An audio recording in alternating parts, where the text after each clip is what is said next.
درود و عرض ادب خدمت دوستان عزیزم، امیدوارم حالتون خوب باشه. به کانال لایف ترید هاب خیلی خوش اومدین.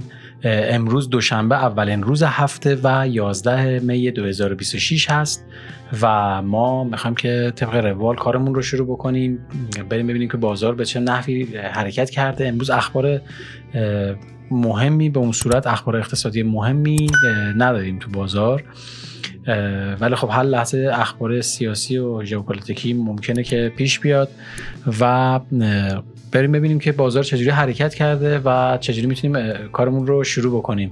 با من همراه باشین.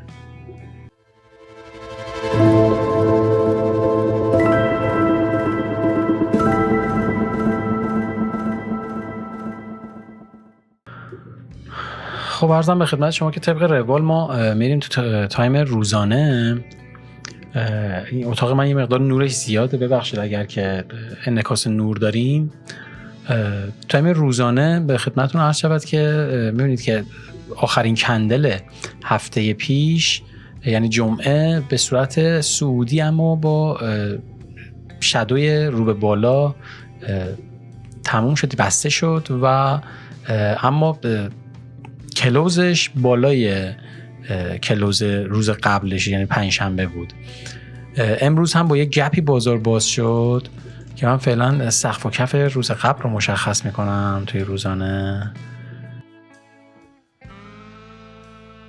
بله و امروز با یک گپ باز شد، گپ نزولی، ولی خب خیلی سریع اومد بالا بسته شد و فعلا هم اونجا داره نوسان میزنه دیگه.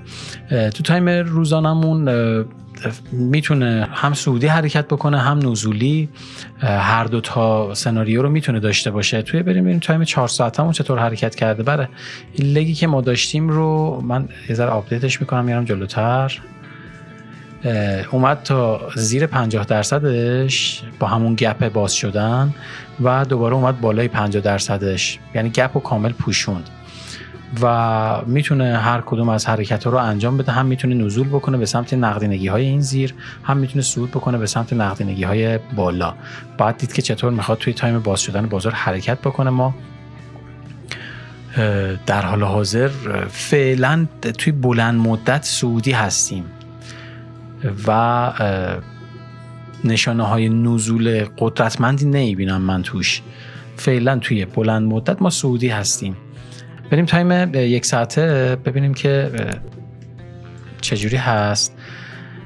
بله من این سقف و کف اصلی رو مشخص کردم، اینجا توی این رنج هستیم الان و خدمتون عرض شود که میتونه که حمله بکنه به سمت این پایین، این کف رو بگیره و دوباره ادامه حرکتش رو به سمت بالا داشته باشه. باید ببینیم که ریاکتش چجوری هست دیگه به نواحی مشخص شده. خیلی قشنگ اوردر بلاکی که من هفته پیش مشخص کردم و این FVG عکس العمل نشون داد، ببینید قشنگ رسید به اوردر بلاک و پرتاب شد به سمت بالا و دوباره فعلا قطع شده اینترنت.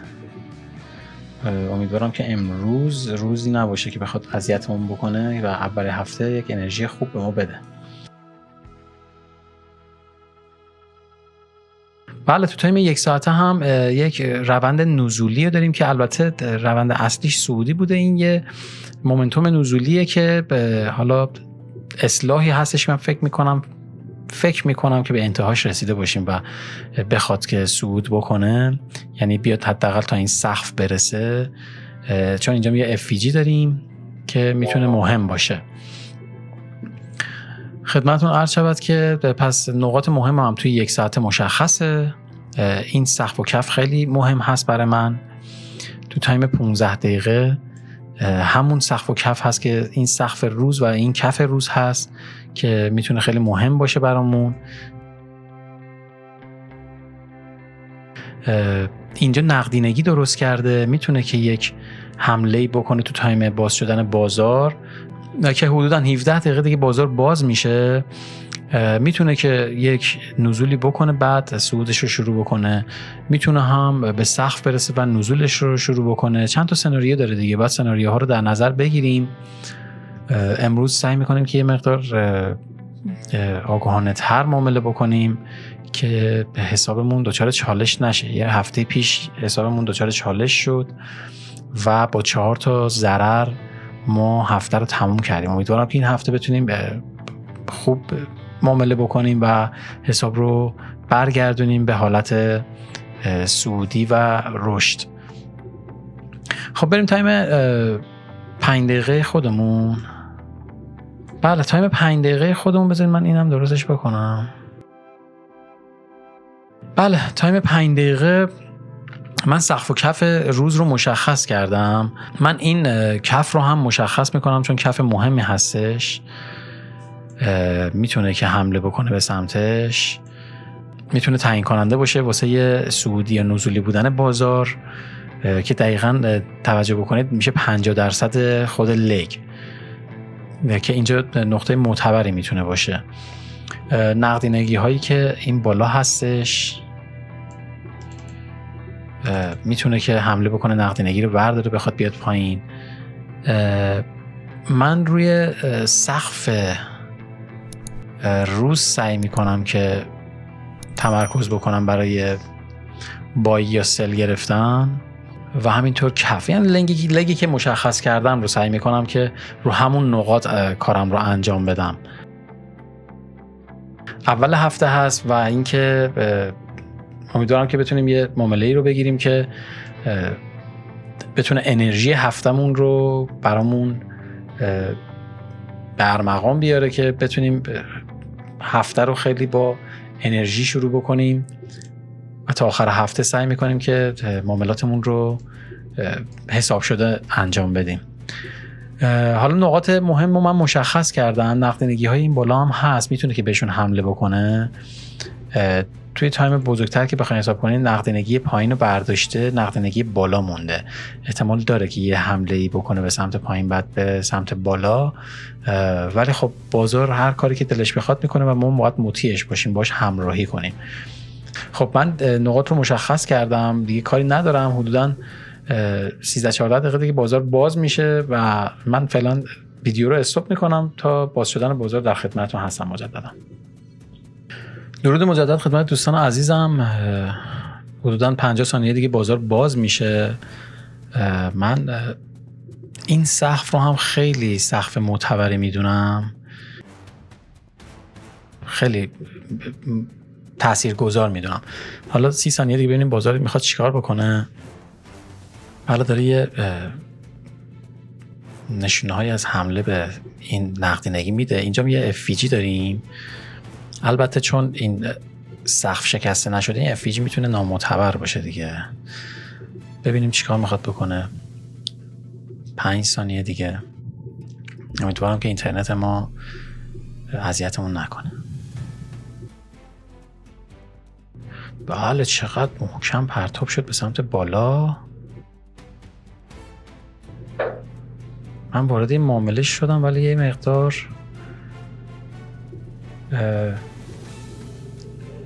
حضورتون عرض شود که دیر وارد شد. امیدوارم نیاد پایین بزنه و داره میاد پایین که استاپ ما رو بزنه.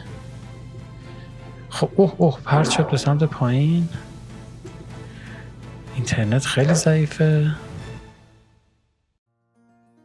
خیلی بد عمل کردم، واقعا خیلی بد عمل کردم. نزدیک بود که اصلا حساب رو ببرم تو چالش بد.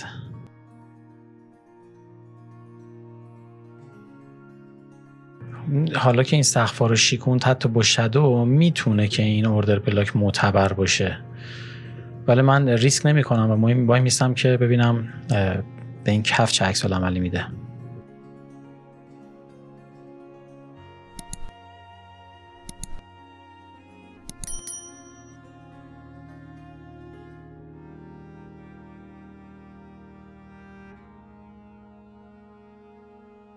کندل پرقدرت نزولی بست، ولی من همچنان منتظر میمونم تا ببینم این کف چه ریاکتی به بازار میده.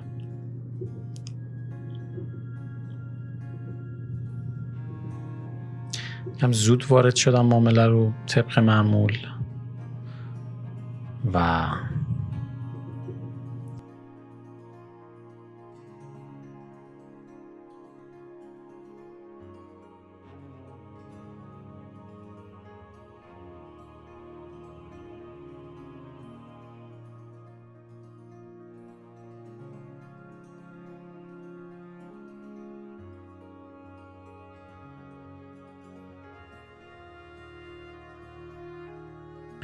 بله، حمله کرد به کف.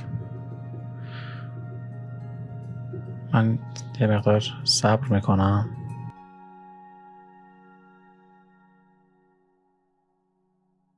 من اینجا فکر میکنم که این نقدینگی ها رو برداشت، احتمال داره برگرده بالا.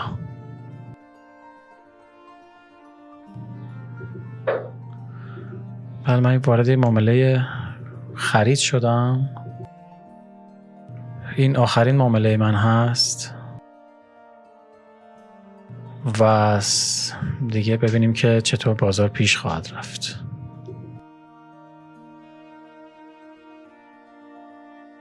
حالا 1 دقیقه ما تموم شد و ما تیپمون رو هم میگذاریم.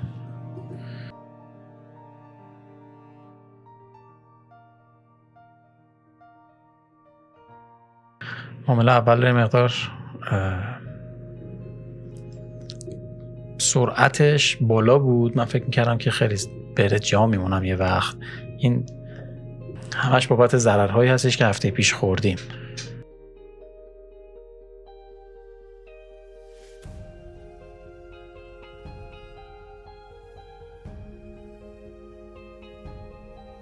این نقدینگی بالا و پایین اومد برداشت دیگه. هم نقدینگی بالا رو برداشت، هم نقدینگی پایین رو برداشت.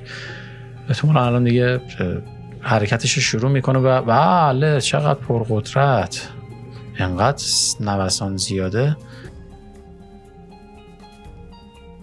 من چون تیپی 1.5 رو دیده ریسک فری میکنم.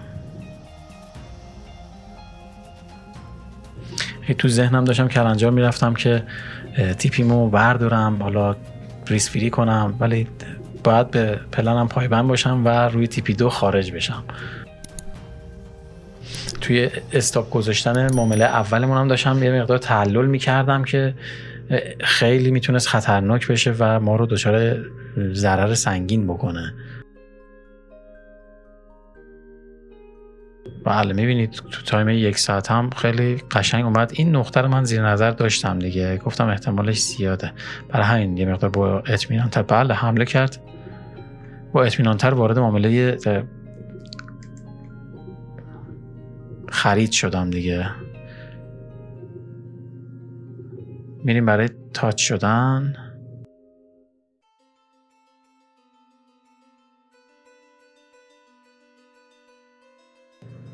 بسیار پرقدرت. معامله ما رو به سود رسوند. خدا رو شکر معامله‌مون به سود نشست. این هم معامله امروز ما.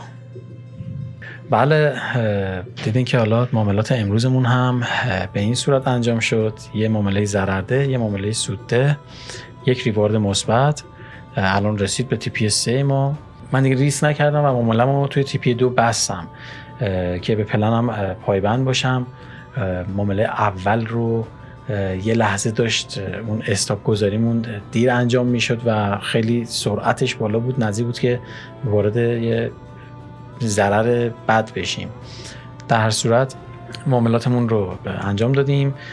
این سراسیمگی روی معامله گرفتن یه مقدار به خاطر اینکه عقبیم، یه مقدار به خاطر اینکه ضرر کردیم و اون پریشونی ذهنی هست که کم کم باید اون اعتماد به نفس رو دوباره به دست بیارم و بتونم که معاملاتم رو مدیریت درست انجام بدم. امیدوارم که براتون مفید بوده باشه. لطفاً لایک، سابسکرایب و اون زنگوله رو هم بزنید که محتوای تولید میکنم بهتون اطلاع داده بشه و تا فردا در لایف ترید دیگه شما رو به خدای بزرگ میسپارم. بدرود.